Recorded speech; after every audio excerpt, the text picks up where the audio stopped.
Bonsoir tout le monde. Alors, je suis encore une fois très heureuse de vous retrouver pour la rencontre en direct de la semaine.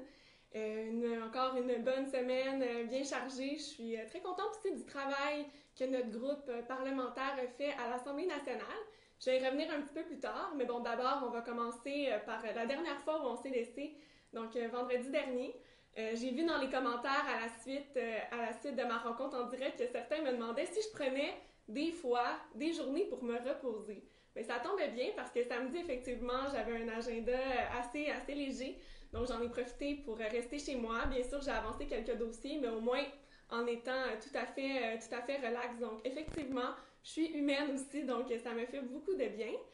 Par la suite, dimanche, j'ai poursuivi ma tournée des congrès régionaux des jeunes du Parti québécois. Vous savez, dans les dernières semaines, j'étais allée notamment à l'Université Laval, je suis allée en Estrie, j'ai fait le congrès également de la Montérégie. Et là, cette fois-ci, dimanche, je me suis rendue au cégep de Trois-Rivières, donc pour aller rencontrer les jeunes de la Mauricie.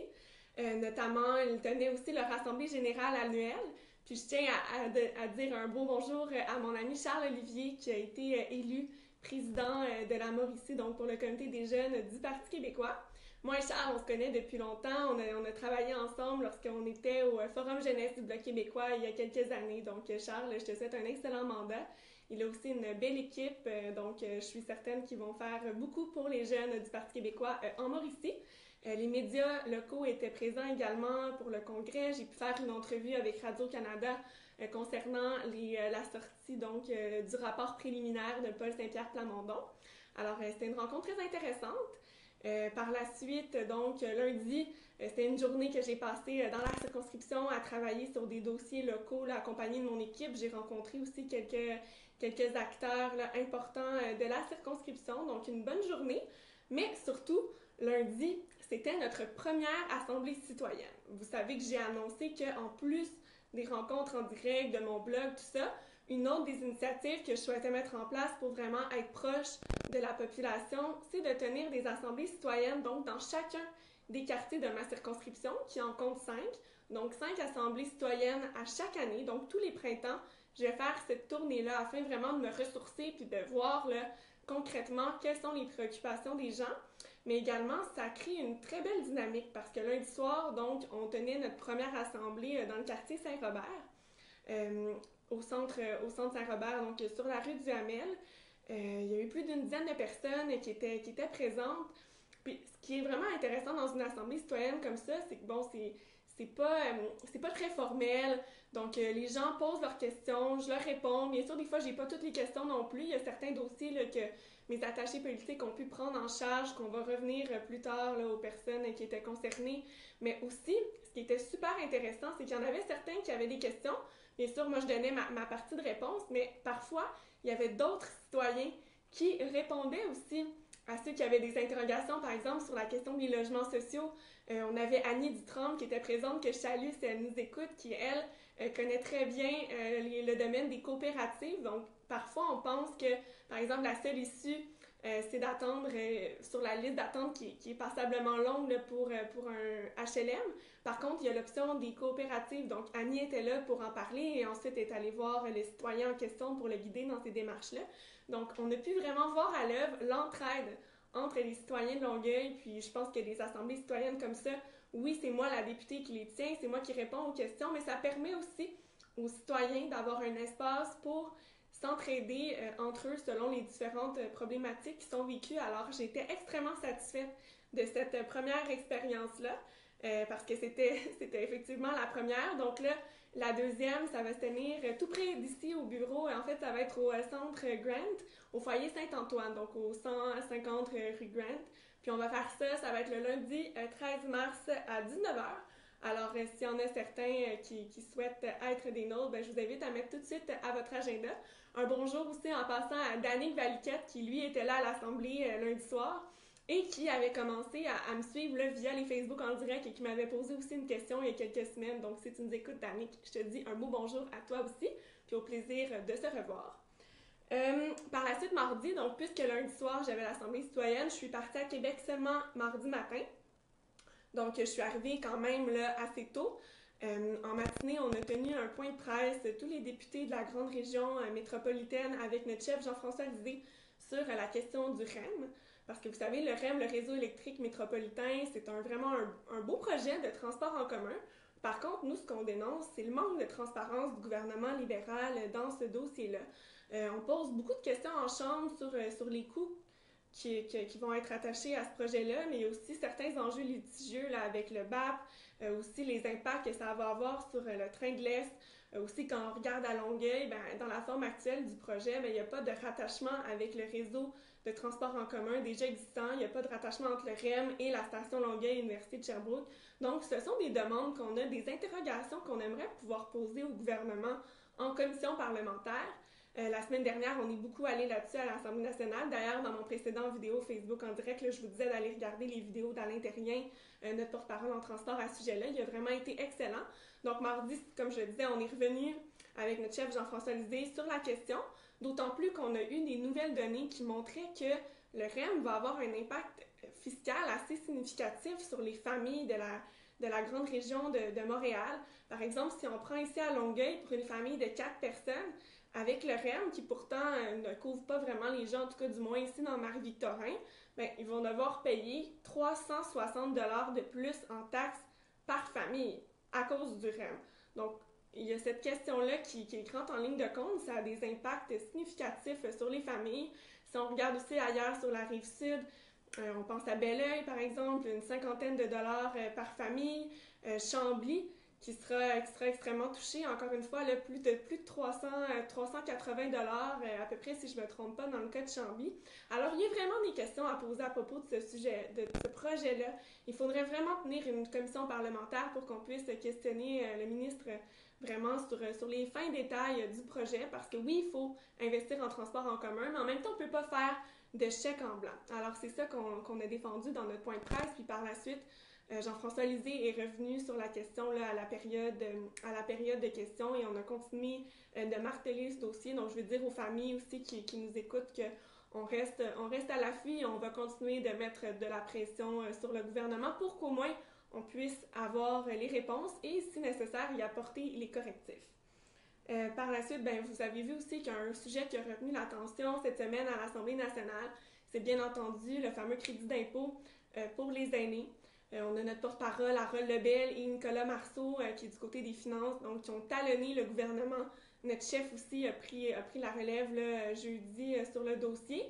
On a vu d'ailleurs que le ministre Carlos Letao a semblé amorcer un début de recul hier, donc on va continuer à maintenir le cap parce qu'il faut absolument que cette décision-là soit renversée. Vous savez, ça a des impacts sur nos aînés qui souvent doivent vivre avec une précarité. Donc, si on s'attaque aux plus vulnérables de la société, ça malheureusement c'est l'idéologie libérale, l'austérité. Donc quand on dit que l'austérité c'est derrière nous, visiblement on voit que ça a encore énormément d'impact. Et nous on est là pour veiller au grain, donc pour nos aînés, parce qu'on considère là, que ça n'a pas de bon sens de leur enlever ce crédit d'impôt-là. Alors on va continuer aussi à défendre le bec et ongle ce dossier-là. Par la suite, ça c'est pour la journée de mardi.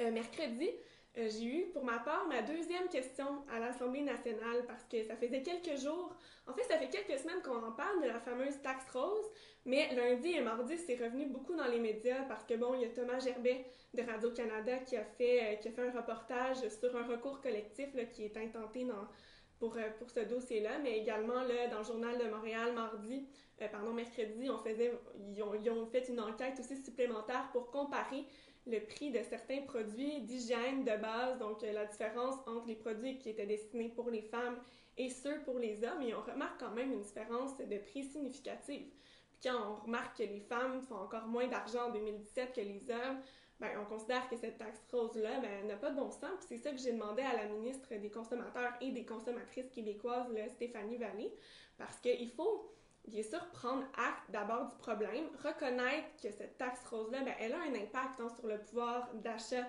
des femmes, puis par la suite voir si on ne pourrait pas légiférer. Parce qu'il faut comprendre que oui, il y a la loi, bien entendu, de l'offre et de la demande, la main du marché, mais en même temps, le gouvernement intervient déjà pour contrer des disparités, par exemple au niveau des inégalités, quand ça crée de la pollution, tout ça. Nous, notre rôle en tant que député, on est des législateurs. Alors, c'est notre rôle d'intervenir quand, par exemple, on remarque que dans le marché, il y a une discrimination fondée sur le genre. Alors, c'est pour ça que j'ai interpellé la ministre. Les réponses étaient assez ouvertes. Alors, on va continuer aussi de surveiller ce dossier-là et vous pouvez être certain qu'on ne lâchera pas le morceau non plus. On va protéger aussi le pouvoir d'achat des femmes québécoises. Par la suite, mercredi, en fin de journée, je me suis rendue dans les studios de Télémag à Québec pour réaliser une entrevue d'une dizaine de minutes à peu près sur mon parcours politique en tant que plus jeune femme à avoir été élue comme députée à l'Assemblée nationale. Alors, donc c'était très intéressant, ça va être diffusé, en fait c'est en train d'être diffusé, c'était aujourd'hui à 17h, mais vous allez pouvoir le retrouver sur Internet là, si vous allez sur le site web de Télémag, puis ça va être diffusé à quelques reprises cette semaine, donc c'est possible que vous voyez ça passer à travers votre télévision. Par la suite, jeudi matin, je suis intervenue à nouveau au Salon Bleu, cette fois-ci pour une autre déclaration de députés. Vous savez, je vous en parlais la semaine dernière, c'est le moment que les députés ont à leur demande pour rendre un hommage à un organisme communautaire de la circonscription. Pour ma part, la semaine dernière, je l'avais fait sur les 15 ans de la médiation citoyenne de Longueuil. Cette semaine, j'ai souligné aussi un autre anniversaire, celui du 10e du réseau Sentinelle du Carrefour Le Moutier. Vous savez, le réseau Sentinelle, ce sont des citoyens bénévoles qui sont formés par le Carrefour Le Moutier pour repérer dans leur entourage les gens qui souffrent d'une forme ou d'une autre de détresse et qui sont ensuite formés pour accompagner ces personnes-là pour éviter donc que la situation là, ne devienne irréversible. Donc, ils ont un impact vraiment significatif sur le mieux-être des gens ici à Longueuil et c'est pour ça que j'ai tenu à souligner vraiment leur dévouement. Alors, s'il y a des sentinelles, encore une fois, qui nous écoutent, je salue votre excellent travail. Et pour ceux qui voudraient voir l'hommage que j'ai rendu, vous pouvez vous rendre là, sur ma page Facebook, vous allez voir tous mes vidéos. Par la suite, hier, quand je suis revenue de Québec, je me suis rendue à Saint-Alexis de Montcalm, donc un petit village dans la Nodière, parce que je participais au souper de financement du Parti québécois de Rousseau. Donc, j'étais l'oratrice invitée. C'était, bien entendu, c'est mon bon ami Nicolas Marceau qui m'avait invitée dans sa circonscription pour que je puisse rencontrer ces différents militants. On a parlé des défis aussi qui nous attendent jusqu'à 2018. Donc, c'était une rencontre là, vraiment intéressante. C'est beau à voir les gens qui sont des passionnés du Québec, qui s'impliquent au Parti québécois depuis tellement longtemps. Alors, c'est le fun aussi de pouvoir saluer l'engagement de nos militants. Par la suite, aujourd'hui, encore une fois, une journée dans la circonscription, j'en profite toujours pour faire différentes rencontres. Mais aujourd'hui, après le Facebook en direct, on a le festival Caribou qui commence à la place Charlemagne, donc juste à côté de la station Longueuil Université de Sherbrooke. Et je vais m'y rendre avec quelques membres de mon équipe pour voir ça à l'œuvre parce que c'est la première année que ça se tient. En fait, c'est un festival de mixologie. Donc, tous des mixologues québécois qui vont être à l'honneur. Je crois qu'il va y avoir aussi des camions de bouffe de rue. Ça va vraiment être dans une belle ambiance. En plus, on est chanceux parce que la température, elle est clémente avec nous aujourd'hui. Il ne fait pas trop froid. Alors, je vous invite à venir nous rejoindre en grand nombre. En fait, ça dure toute la fin de semaine. Alors, si vous avez un temps pour passer, je pense que c'est à ne pas manquer. Disons que je suis allée au lancement il y a quelques semaines et ça promettait beaucoup. Alors, je vous en donnerai des nouvelles la semaine prochaine pour ceux qui n'auront pas eu l'occasion d'y aller. Et par la suite, après le festival Caribou, moi, je vais prendre la route pour me rendre à Victoriaville parce que vous savez, en fin de semaine, c'est le congrès des jeunes du Parti québécois. Donc, vous avez vu, j'ai fait un peu la tournée des régions dans les différentes semaines, mais là, c'est vraiment le congrès national des jeunes, là où tous les jeunes du Parti québécois vont se réunir. En fait, c'est les représentants jeunes, donc qui sont délégués pour aller au congrès. Et par la suite, c'est ça. Donc, les gens vont se réunir, on va pouvoir discuter de la proposition principale, de nos idées pour l'avenir du Québec. Donc, ça va être extrêmement enrichissant. Demain, je vais faire une conférence sur l'heure du midi et par la suite, dimanche, c'est notre chef Jean-François Lisée qui va aussi venir conclure l'événement.